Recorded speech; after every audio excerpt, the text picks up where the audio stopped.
They didn't know much. They didn't know much about the cost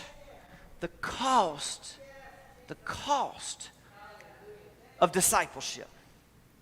They didn't know much about what it meant to be a faithful follower of Yahweh. They didn't know much about the challenges a season can bring.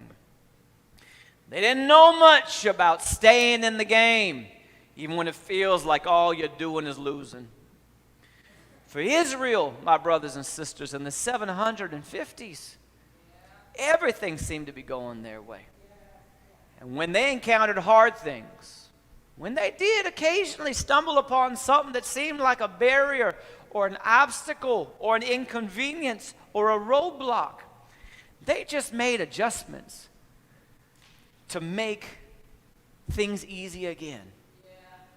An illustration, if I may, tonight, of this way that the northern kingdom of Israel under Jeroboam II's leadership and reign navigated something that may have been uncomfortable, an inconvenience, or even hard, just to illustrate how the people of Israel in the 750s kind of had things working out for them.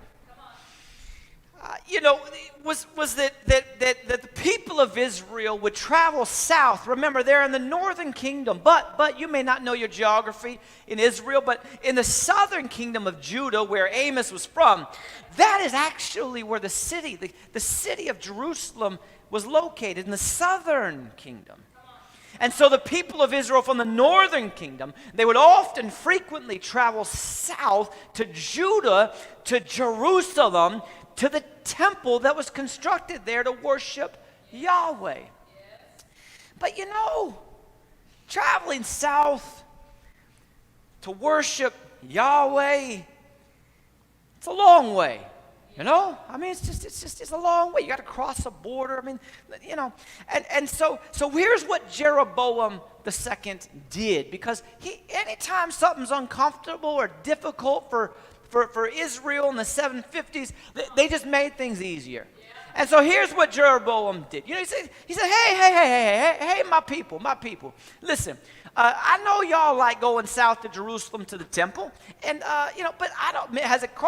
Have you thought? Your feet, your back. You got to carry stuff, water. You got to get on the back of a donkey, and you got to feed the donkey, and it's a lot of work to go south to worship God. So here's what I'm going to do to make your lives easier. I'm going to build 2 shrines. I'll build one in the northern part of our region, and I'll build one kind of in the southern part of our region. That way, wherever you live in Israel, you kind of have a shorter path to get to a place where you can worship. But here's the thing. These shrines that I'm going to build, because I'm not going to build a shrine for Yahweh, because that would be blasphemous. There's a temple in Jerusalem to worship Yahweh. So the shrines, I'm going to just put golden calves in those shrines. And so you can either make an easier trip and worship a golden calf, or you can make a harder, longer trip down all the way to Jerusalem and worship Yahweh. Now, I don't know exactly who I'm talking to tonight, who, while sheltering in place, while churches have taken the precaution to not gather in order to ensure the health and safety of our communities, perhaps I'm talking to you. You have begun to take the short path, the easy path. In March and April, you traveled all the way down to Jerusalem to worship God. But as time went on, you got tired of all the Zooms and the Facebooks and the YouTubes, and you just started taking the shorter, easier path until worshiping God became convenient. And can I tell you that the moment your worship of God became convenient is the same moment that you stopped worshiping God? I just want that to sink in for a moment. The moment that your worship of God became convenient is the moment you stopped worshiping God. It is the moment that you transition from worshiping a God in whose likeness you were made to now worshiping a God who is made in your likeness. Jesus said this. He said, enter through the narrow gate. For wide is the gate and broad is the road that leads to destruction, and many enter through that gate. But small is the gate and narrow the road that leads to life, and only a few find it. In other words, Jesus said, following me is not easy, and it is not the convenient path. In fact, if anyone wants to come after me, he said, let them deny themselves, take up their cross daily to follow me. Somebody said it this way. They said, it takes more than a photo opportunity to follow Jesus. You see, though things went Israel's way, this foundation worship gathering, as I just tried to get us started, things went Israel's way, it seemed, under Jeroboam II's reign. Though that is true, the prophet Amos makes it clear that Israel had abandoned their pursuit of God and instead settled for paths that avoided what? That avoided discomfort and avoided at any cost any pain. They took the easy path, the wide road. They didn't deny themselves like Jesus said. They embraced themselves. They did whatever was right in their own eyes. They did what they wanted to do. It was the wide path. And yet still along the way, the nation of Israel experienced great economic prosperity and tremendous military success. Yes, you heard me. I know, I'm just going to have to repeat it because it just doesn't sound right. Yep, that's right. They took the easy way.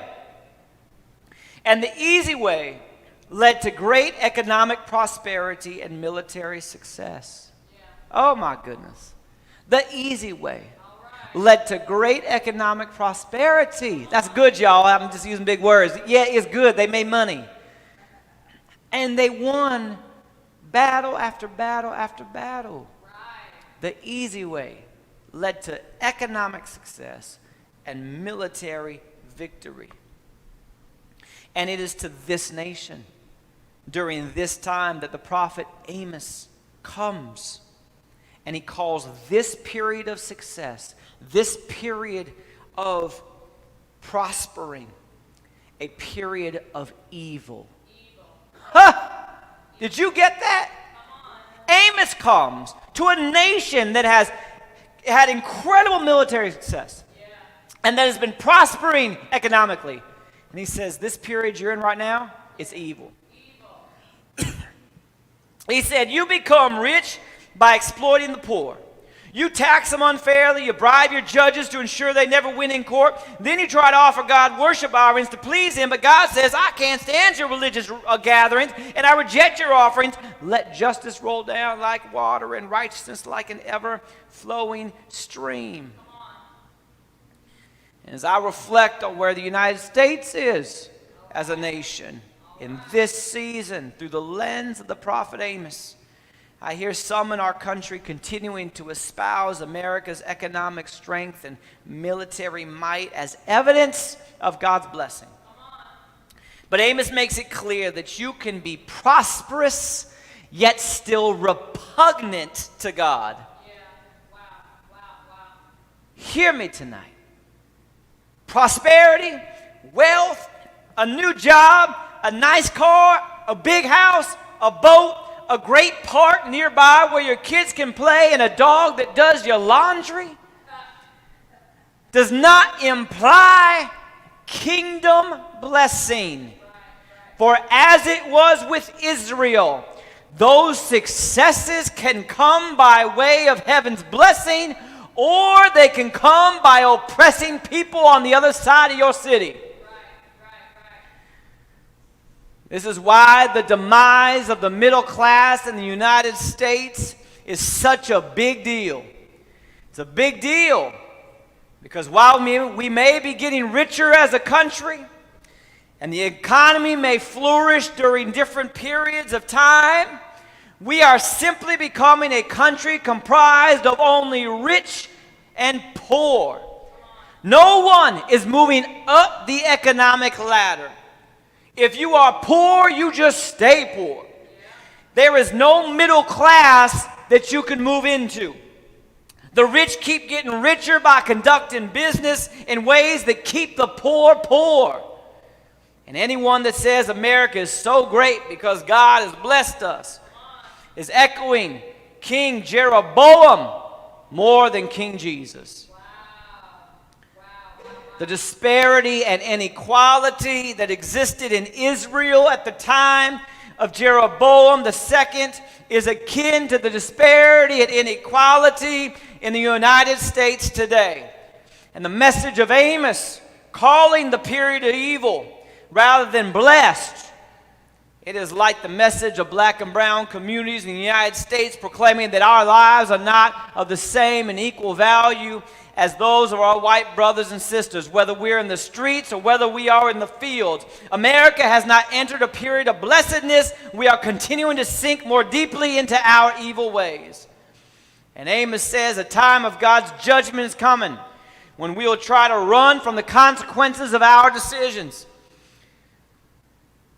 He says we're going to try and run and flee from the lion. When we run away from the lion, we're going to encounter a bear. And when we get away from the bear, we're going to rest and we're going to put our hand on the wall. And then the snake's going to bite our hand. There's no escaping the situation and the decisions that we have created for ourselves. It's not a sweet message from Amos, is it? No, it's not a sweet message. But it is a saving message. It's a saving message. It's a message that is intended to save in Israel, who rather than convict the guilty, they convict the innocent. And instead of speaking the truth, they tell lies in order to maintain their wealth and power. This message from God through Amos is not a sweet message, but it's a saving message. It's a saving message for an Israel with whom even the religious folks were complicit. And I would suggest to you tonight that in the United States, even in this country, not every church you see is living up to our name as the called out ones. Too many of us have answered the call of money and greed and power rather than responding to the voice of God, who is calling us to hate evil and love good, to care for the poor, and to establish justice at the city gate until justice rolls down like water and righteousness like an ever-flowing stream. I wanted to say to my brothers and sisters that On-Ramps is seeking to do this. We're seeking to respond to God's call, calling us out.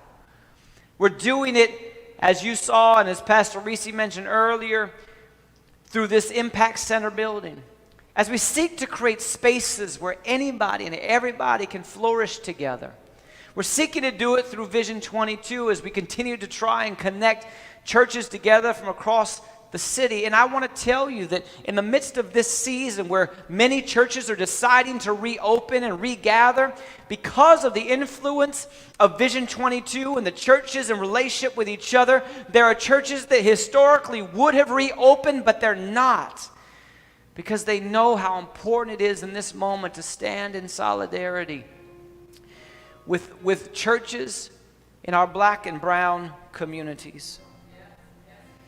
Brothers and sisters who are listening tonight in the coming months, I need to tell you that you're going to continue to see and hear things in our community and across this nation that are not going to sit right with your spirit. As a representative of the leadership of this church, as one of the co-pastors of On-Ramps, we as a leadership, we want to empower you to rise up in this season and in this moment to live a life worthy of your call in Jesus. And when you hear something, when you see something that isn't right, stand up and simply say, that ain't right. That ain't right. To those who will only stand up for some people in our city, you got to stand up and say, that ain't right.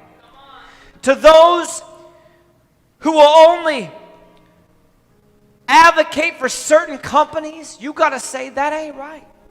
For those that will only include particular students and the rest they'll just sort of let struggle, you got to say, that ain't right. For those that will only push for good things to happen in certain neighborhoods, you got to stand up and say, that ain't right. There's no way to massage a bad thing and make it a good thing. You can't take a wrong thing and massage it and make it a right thing. If it's wrong, and you got to stand up and say, that ain't right. For we serve a God who will leave the 99 to go find the one.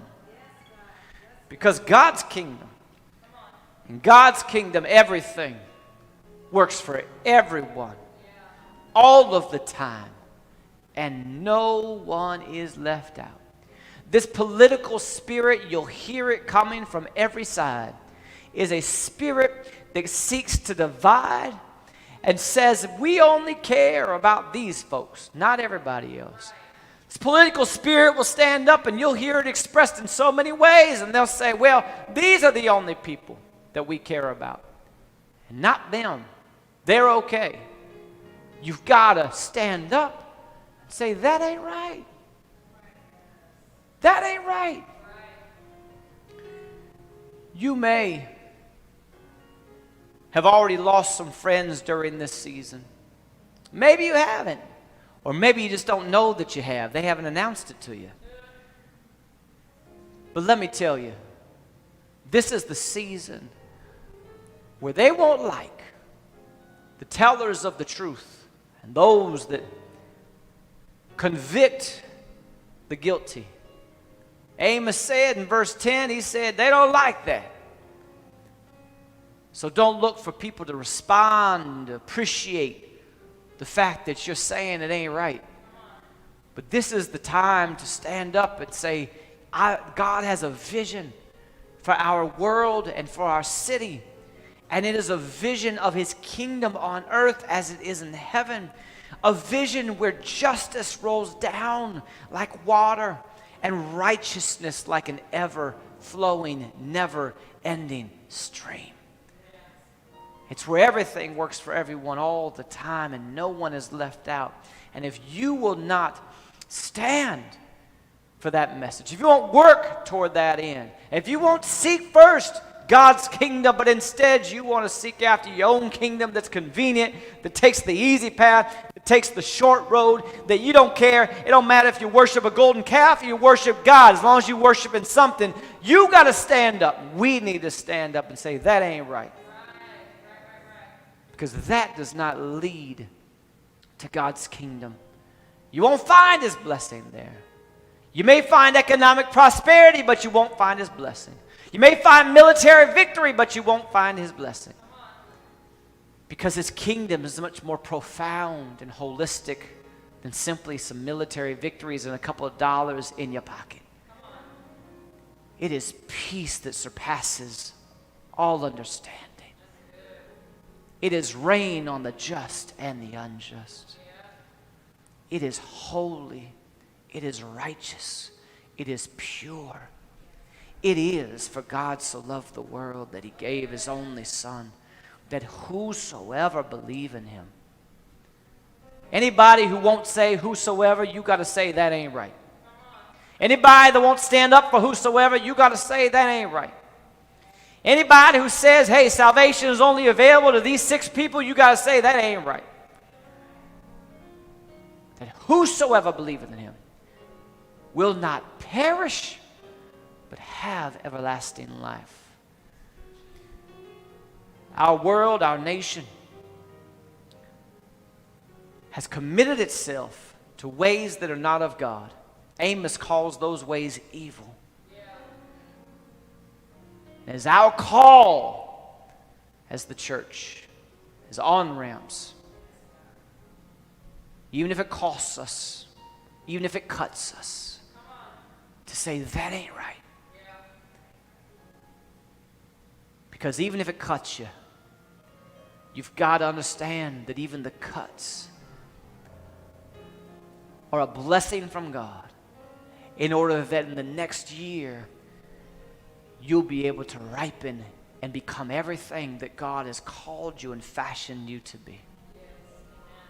Would you join me in prayer tonight? Father, we thank you for this evening. We thank you for this time together. May this word be a word and a source of encouragement for those that are joining us tonight, those that have heard, those that have listened, those that have watched, those that have participated, those that have been actively engaged.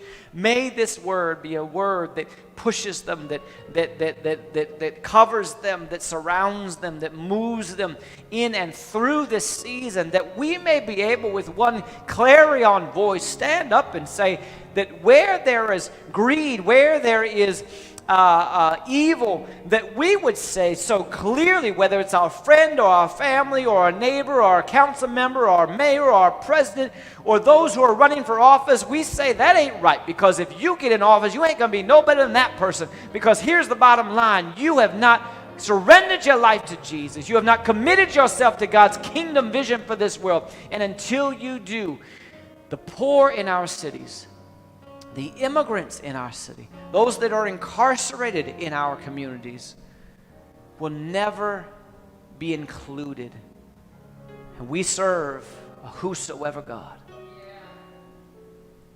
So we are committed to this vision and to God's kingdom call until justice rolls down like water and righteousness like an ever-flowing stream down every street and every alley in this city.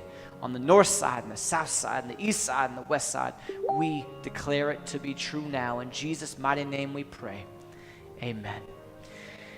Family, for those of you that have joined us tonight and want to commit to partner with On-Ramps Covenant Church and the mission that God has called us to do, to be a healing community, healing its community, whether it be through the Impact Center or the Parent Church Partnership for online learning with the kids that we've been supporting and helping through this fall semester as they've been seeking to transition into online learning, first graders, second graders, third graders, fourth graders, fifth graders.